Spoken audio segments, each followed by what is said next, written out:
I did it. Like, that was the goal of what I wanted to be able to do, was the freedom to be a mom and also be a hardworking hygienist. And I did it. So that was a really cool day. They feel like, oh, I can do it. I can do it all. And I'm like, I can't do it all. Like, I want to know. I want to learn. I always want to learn. Like, if someone's doing something well, it's like, hey, how are you doing that? But if I were to bring on a dentist, I would want it to be very cosmetic, like the fun stuff. Like, let's do Invisalign.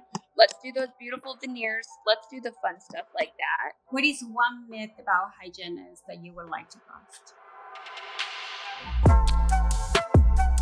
Hi guys, my name is Inma and I am a dental hygienist. And here is Catherine. She's a dentist.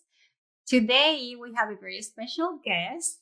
We have Jasmine. She is the owner of Pearl House in New Mexico, and she's a dental hygienist. So she's one of the few that has her own practice, which I think is amazing. So welcome, Jasmine. Thank you so much, girls, for having me. I am so excited and honored to be here with you guys. Yeah. Well, thanks for doing the time zone difference with us. No, like thank you. Work. You guys are late. I know. A long day. No, we had time to freshen up. Yeah, I'm like, sorry, girls. I'm in scrubs. I usually don't wear scrubs in my practice. I'm usually cute, but I'm in scrubs. Sorry, guys. No, you look cute. I feel like you look very. I'm like, I need to look. Should I put on my loops right now? Yeah, that makes it more real, which is great. Yeah. So Jasmine, tell us a little bit about your background. I think that you actually were a dental hygiene instructor. Yes. So I actually got my start in dentistry, right? Before I had my first son. I have two sons. My oldest is 14. So I have been in dentistry for almost 15 years, which is insane to say. I started out as a dental assistant. We had a family friend that was a dentist, and I always wanted to get into dentistry, get into hygiene, things like that. And so he's like, yeah, come work with me, come check it out. And I started and I loved it. It was just my very first ever assisting was the wisdom teeth extraction, all four. And I was just like, oh my gosh, just holding the suctions, I loved it. It was so, so fun. So I went into dental assisting school, and then I'm like, okay, I want to do hygiene. So I finished dental assisting school. I went right into hygiene, and then I've been working 5 days a week, girls, ever since. Is that not insane? I'm like, that's a lot. I'm done. So then I had an opportunity to go back and be an instructor. I was working clinically for probably about 6 years. Yeah, 6 years. And the school that I went to, they're like, we need an instructor. And I'm like, that sounds so sign me up. So then I was an instructor, and that was really, really fun. And so I did that for almost 2 years. This was right after COVID. So it's 2020, 2021. So that was really fun. And I'm like, I really like to coach and train and teach the next generation of hygiene. But then my practice where I was working, one of our other full-time hygienists moved to Hawaii, which I'm like, take me with you. I want to go to Hawaii. Yeah. So then they're like, hey, we really need you back full-time. So then I went back full-time to practice, and then here I am. So during that time too, it had always been in my brain. I come from a family of entrepreneurs. Everybody owns a business, everybody hustles. So it's just in my blood, So when I was in hygiene school, I'm like, they told us these are the avenues you can take as a hygienist. You can work clinically, you can be an instructor, you can get your master's, all the things. And then you can also own your own practice. And I'm like, that's it. I'm going to own my own practice. So I manifested this, girls, and I prayed for it very, very hard. And here I am, opening my own practice and working in my own practice. So it's been a crazy, whirlwind, full-blown dental hygiene experience, but I love it and I'm so happy. Yeah. When did you start it? I started it in September of last year, so I'm almost in a year right now. So I feel like we should recap what state you're in again. Yes, I'm sorry. I'm in New Mexico. So as we know, each state is different. They only allow New Mexico. Okay. Yes, and in New Mexico, they allow a collaborative dental hygiene. So that means that I am not so like completely independent. I have a dentist, multiple dentists actually, that I collaborate with and all the patients I see.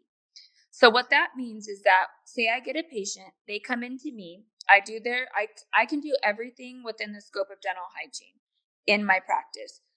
After the appointment is done, I say, hey, Dr.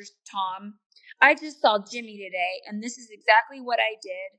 Here's my x-rays, perio charting, my clinical screening report, basically like my notes. Here you go. And he's like, cool, sounds good.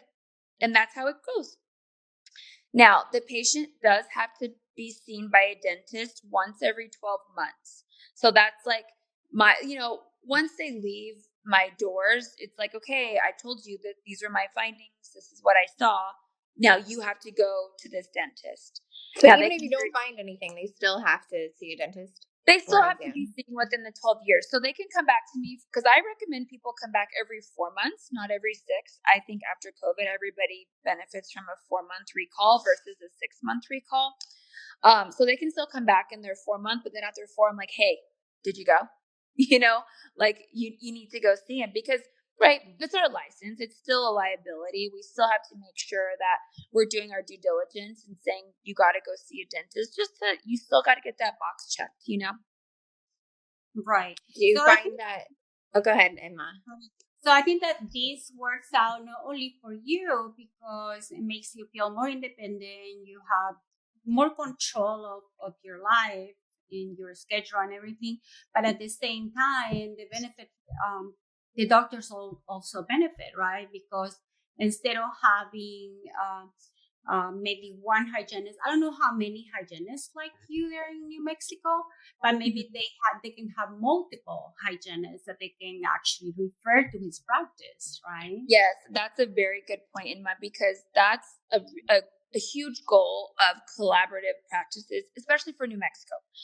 So we have an access to care problem. And so that's why they put this type of practice into effect, because it's like people aren't able to get in to their regular dentist. They're too booked out. They live in a city where there's no dentist, things like that. So it's very beneficial for dentists because not only are they not having to hire another hygienist, build out a whole new column, they're collaborating with me, and at essentially no cost to them are they getting restorative back in their chairs. Like, hey doc, I just found possible crowns that we work together on like what they want me to look for, and then I send that to them the same way it would work in a regular dental practice, just the dentist is not here, but they're not having to pay a hygienist 45, 50, whatever it is an hour, all the overhead that comes with it. So that's how I say it's for free, because they're not having to pay the overhead in order to get that restorative, if that makes sense. Yeah. Do you find that you practice in an area that doesn't have a dentist? Yes, I do. So I'm in downtown Albuquerque, and I can show you guys really quick. So it's really beautiful. Like, it's huge. My space is really cool, and there's not a lot of dentists in the downtown area, as they're all kind of clustered, in like clumps throughout the city. So I wanted it to be in a different location because my practice is so different. I didn't want to go right smack in the middle of 5 other practices. It's like one of my slogans is dental hygiene done differently. So I wanted it to be in a different location.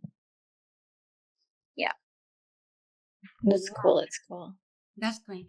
And what are like the legal framework? What is it that you have to do is it an exam that you need to pass in order to open your own practice, or what are the requirements? So we have to have, I believe, 2,800 hours of clinical work. So it equates to I want to say 5 years if you're working a 3 to 4 day schedule. So you have to have some experience under your belt. So you can't just get out of school and go straight to practice ownership. And then we have to apply for a collaborative license. So on top of our dental hygiene license, you have to have a collaborative license as well.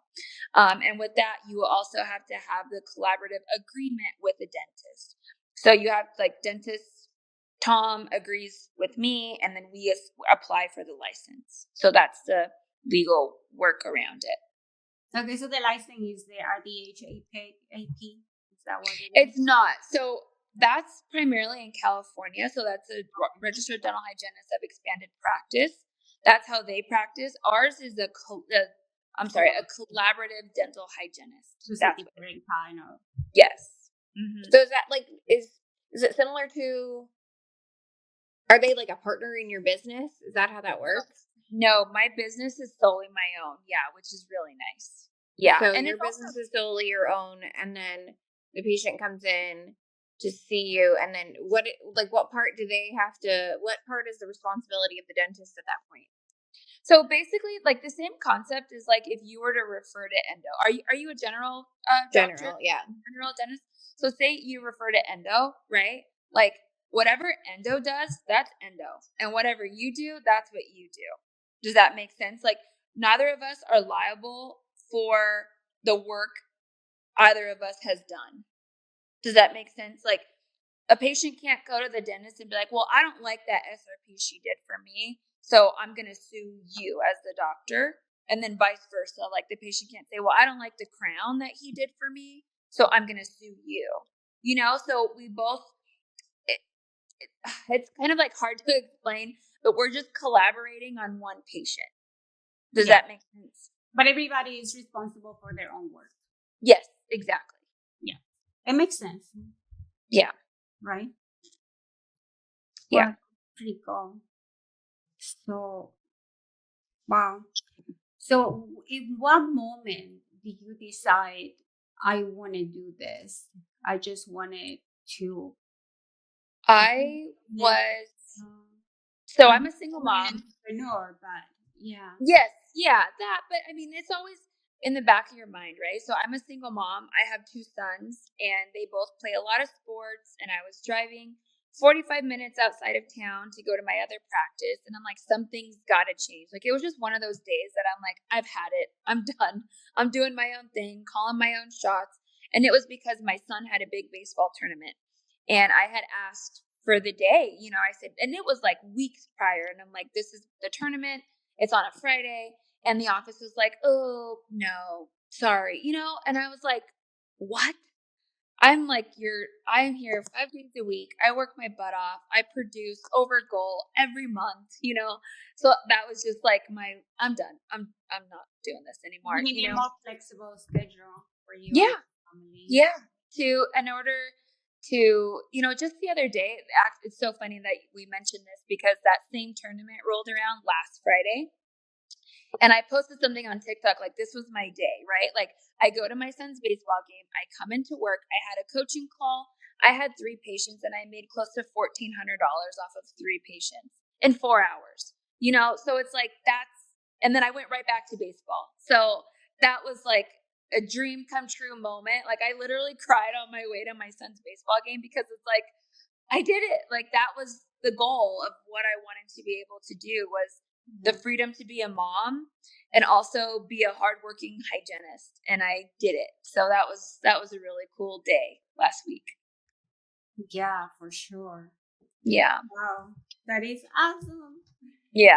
Wow. Do you find that you do anything in practice as a solo hygienist that's different or better in terms of data collection, or have you considered things like this or open to ideas? I'm open to all of it. I think that's what helps me a lot. And some things I've encountered with other people is that they feel like, oh, I can do it. I can do it all. And I'm like, I can't do it all. Like, I want to know. I want to learn. I always want to learn. Like if someone's doing something well, it's like, hey, how are you doing that? Because of course I want my life to be easier. Like who wouldn't? But I also want this practice to be profitable. And I feel like businesses, regardless of what it is, fail when people stop learning, if that makes sense. And if they close off to, oh no, I already know. I'm open to everything. But to go back and answer your question, like what I do differently and what I've noticed differently is I don't have time constraints. I give myself about to ask you that. Yeah. I give myself about an hour and a half for a patient. And in private practice, it's like 45 minutes to an hour for a new patient, right? Because that's just how it goes. But I find that it's just such a personal, and my favorite word to use is intentional. Like I treat every appointment with such intentionality that it's like we sit and talk, and by the end of it, they're like, that was amazing, so that's really the goal I have, is make every appointment intentional. Right. And you don't have to make time for the exam. Right. Anything, Right. because you refer the patient to the doctor. So that's Yes, their part. exactly. Yeah. Are you filing with any insurances? The only one, so yes, so Medicaid is the main one that I can directly reimburse, and I do that. I went back and forth with Medicaid for a while, like, do I want to take it? Do I not?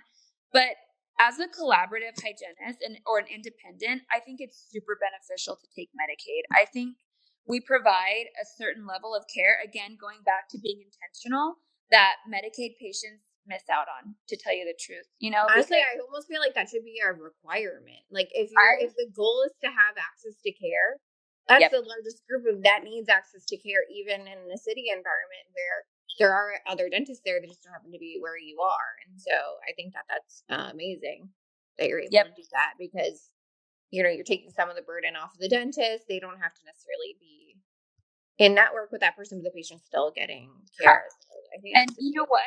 I am getting busier than ever because so many Medicaid dentists are like, get these profis off my schedule. And not all of them, but a good majority of them don't have hygienists in their offices doing. I can't afford it. Exactly. They can't afford the reimbursement. Exactly. So it's like, why not? Send them to me. I send them right back to you when I find the stuff that they need, and that's all that's covered. And it's like it's a match made in heaven, And so patients are getting amazing care. I mean, the amount of times, girls, that patients have come to me that have medicated, that they're like, I've never had a cleaning like that before. And I'm like, I know. Do you have one chair, or you have more than one chair? I have 2 chairs right now. And so right now it's just me. I am a one-man show. Like, I am front office, I am back office, I am insurance, I do it all. Are you allowed to hire a dentist? I can. Yes, I can. That's crazy. Yeah, exactly. And so that's an option. But if I were to bring on a dentist, I would want it to be very cosmetic, like the fun stuff. Like, let's do Invisalign. Let's do those beautiful veneers. Let's do the fun stuff like that. Because like the fillings and, I wouldn't call it mundane, but it's mundane. We can call it that. I'm like, I don't want to say it, but you know what I mean. And so coming up soon, the thought of getting a dentist on board has been. What about an assistant? Do you have an assistant? Not yet. You should do that first, all day long. Oh, 1,000%. And it's going to be like one of my little nieces. I'm like, come here. You need to learn how to do this. So yeah, I take X-rays. I have a Nomad and my sensor and all that stuff. And so, do you have a scanner? I don't have a scanner, not yet, because that's intraoral camera. I do have an intraoral. Yes, absolutely. You're allowed to take impressions, right? Yes.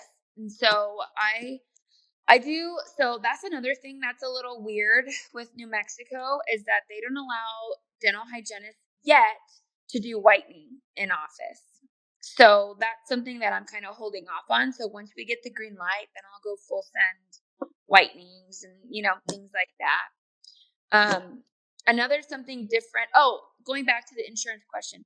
I do. I'm a non-participating provider with Blue Cross Blue Shield and Delta and United Concordia. But it's all fee for service. They pay up front. I bill the insurance. They get reimbursed. I have a question. What if so you said that the patient has to see a dentist within a year. What if they see the dentist for the exam, the dentist recommends treatment, and they don't do the treatment?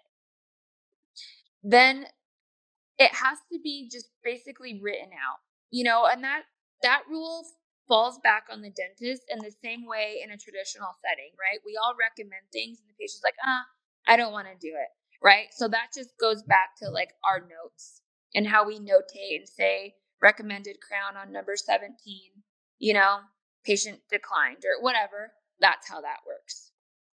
Right. And of course, when the patient comes see you, if you know that the patient needed a crown and hasn't done it yet, you probably discuss something with the patient too, right? Yes. Yeah. So then the dentist has to like Well, basically the same way endo, they have to like write you a referral letter. Like this is what are what our findings are, and then Yeah. get back to you. Yep. Okay. Interesting. Yeah. And we just collaborate back and forth. And what's nice is that all the dentists that I work with and collaborate with are friends.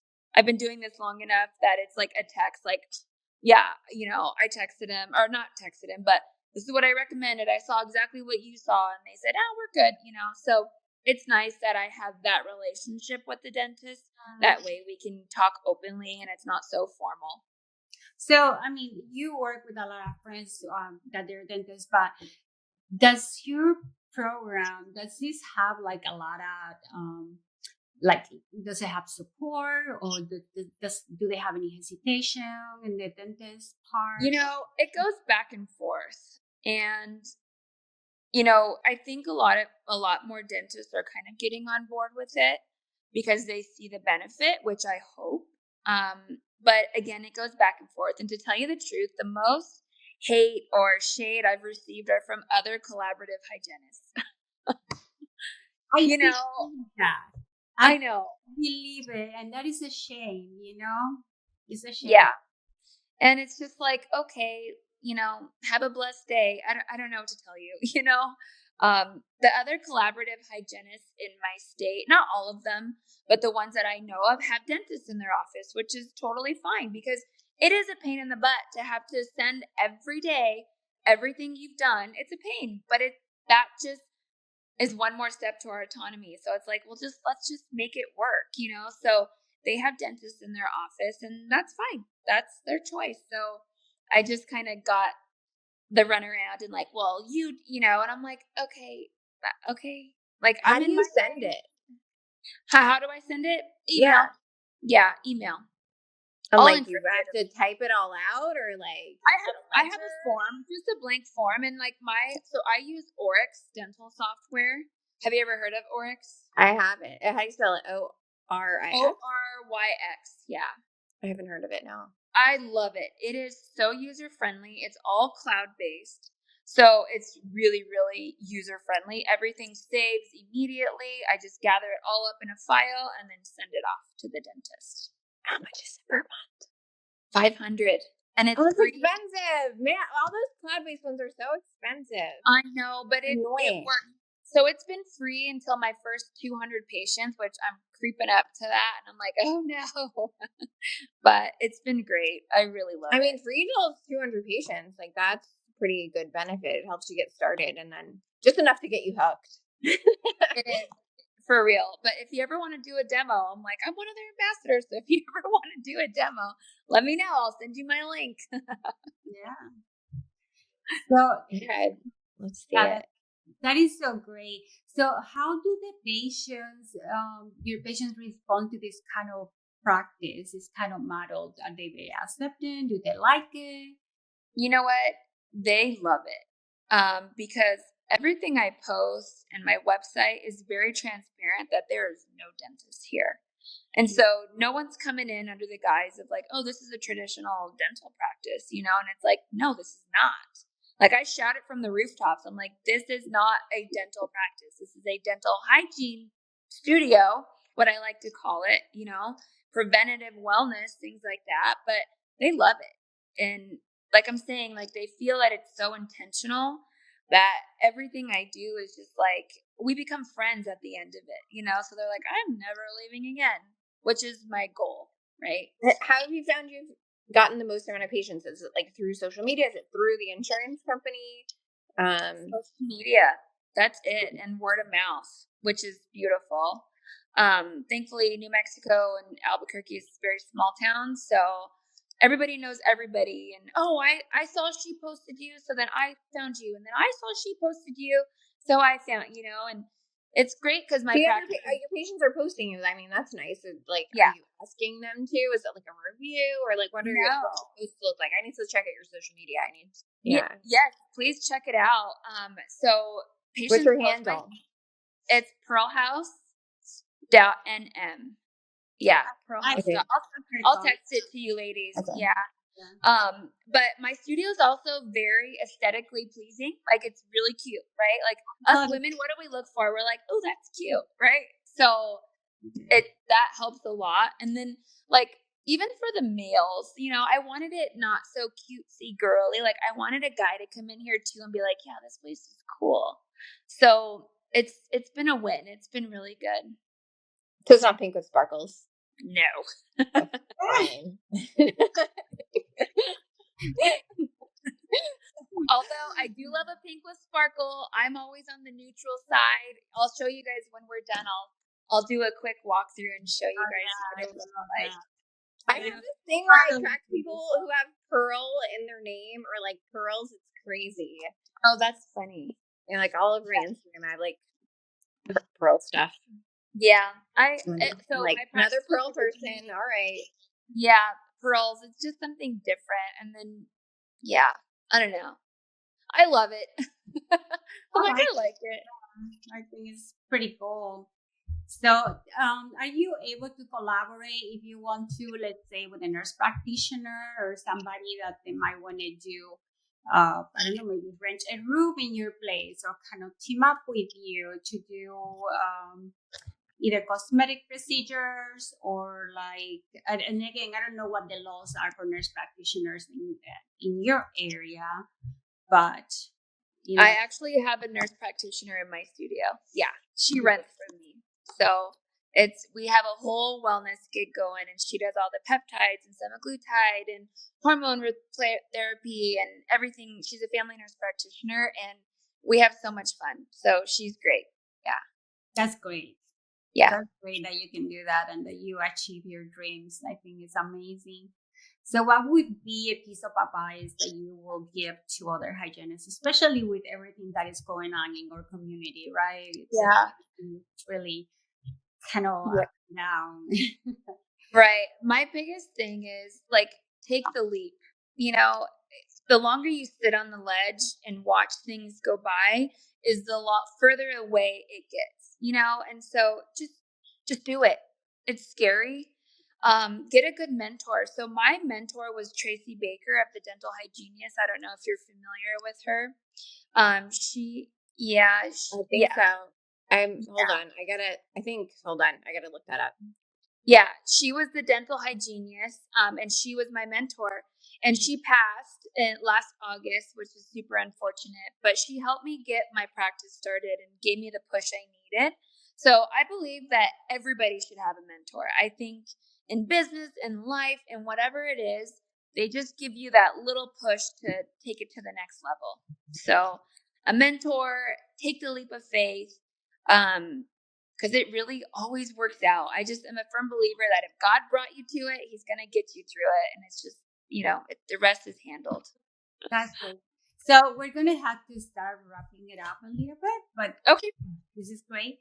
But I just have like a couple quick questions for you. So which one is your favorite instrument? Oh, the Montana Jack, hands down. Why? Oh, it gets everywhere. Are you kidding me? Anteriors, distals, posteriors. Oh, you cannot miss me with a Montana Jack, actually. Yeah. What was the most rewarding moment in your practice? When I had a patient come in and she was terrified, bless her heart. She's like, I haven't smiled in years. I don't smile for pictures.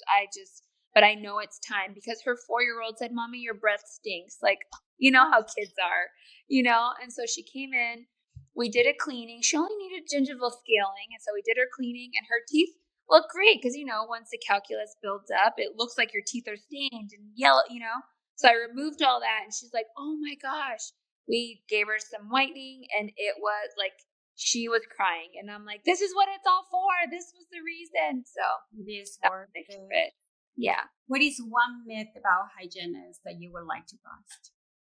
That independence is not possible. That this doesn't work. It absolutely works, but you have to work your butt off. It's not easy. It works. You just have to work it, if that makes sense. Yeah. And where can people connect with you and learn more about your work? So on Instagram, I'm big there. So it's pearlhouse.nm on Instagram. And then I started my TikToks, Pearl Genius on TikTok. I follow And you. then yes, yeah, you do. Yeah. And then I have a Pearl House TikTok as well. And it's me responding. It's not my assistant or AI or anything like that. It is me commenting back and responding. I love to talk to people all day long. And then, like I said, with Pearl Genius, I mentor and I train. I just signed a girl in Colorado.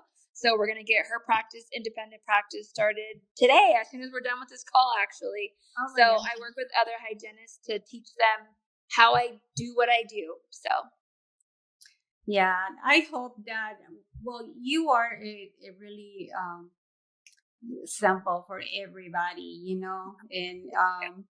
and somebody to look up to. It's like you're the dream that every hygienist wanted to have, right? thank And you so so I just hope that when other hygienists see you, they can be inspired by you and know that it is possible, especially with the moments that we're living right now, that our job is kind of like on the line, right? Yeah. So yeah, maybe other dentists also can see the benefit. It's just a matter of getting the dentist on board, really. So I think it's to get them to see the benefits for them as well. yeah, because it is to benefit them. I mean, if because we could have a whole different podcast just on insurance reimbursement and how that's affecting us all, but that's really the root cause of it. It's not hygienists wanting more pay. It's dentists being like, dude, I want to pay you more, but I can't. They're like, I see your value. I know your worth. So just real quick, I know I have to wrap up, but I am not anti-dentist. That is one of my biggest pet peeves with trends on TikTok and Instagram, everything. I'm like, no, we all need each other. We need dentists, we need hygienists, we need assistants, we need front office. It all has to work together. So this whole trend of I'm anti-dentist, this, that, no, no, no, no, no. No. I need a dentist just as much as you do too. So it's a whole different beast, but really boils down to insurance. But we can talk about that another time. We will. We definitely would love to have you back. I mean, this was really fun, and like I said, you're an inspiration to all of us hygienists. So, thank you so much for coming. Yeah, thank you both. I'll be back anytime you want me to. Okay. Well, do you want to wrap Yeah, up? thank you for sharing. I mean, it's super cool. I had this idea in my head, but I haven't actually met someone who has facilitated it. So it's super cool. Have you thought about opening more places in different states or more in your own state? Yeah, fingers crossed that my girl in Colorado will be my first franchise. So that's the goal. Honestly, that's my huge goal, is to franchise all of this. Do you have all that like paperwork set up for like to be a franchise? Like, okay, cool. Yeah, that's great. Yeah, I do. And so how it would work is they would work with me as their mentor, obviously as their coach. We would do their franchise. Oh my God, I can't even think of, like, come up with an agreement, their payment, right? And then every month I get a percentage of what they produce. So yeah, we use the same branding, the same way any franchise would work. But I would be their mentor and get everything started up from start to their first patient, and then from there I step away, and then they run it from there. So, is there a reason why you're calling it a franchise or instead of like a DSO? You're basically making your own DSO. I don't love a DSO. I worked DSO for a long time. I mean, I guess it could be a DSO, right? Yeah, like legally, is it that? How is it a franchise? Like, what differentiates one versus the other? I don't even know. That's a good question. I don't know. DSO, because they have more of like that support and like that financial backing. That's my understanding. I mean, you could be a privately owned DSO. Like you can, and it's like, I think it's just a legal structure, to be honest with you. I mean, now my wheels are turning again. I mean, I know a couple of attorneys if you need one, if you haven't already figured that out. So yeah, because like a hygiene DSO, that would be pretty stinking cool. This is all for today, and next week we will come back, Catherine and I, with another episode. And next time, we're going to talk about the things that they do and they do not teach you in dental school. Oh. So how is the school versus the reality of the practice? That's a great one. All Love right. Love it. Teaser. I'll see you guys. Bye-bye. Bye. Thank Bye, you. Jasmine.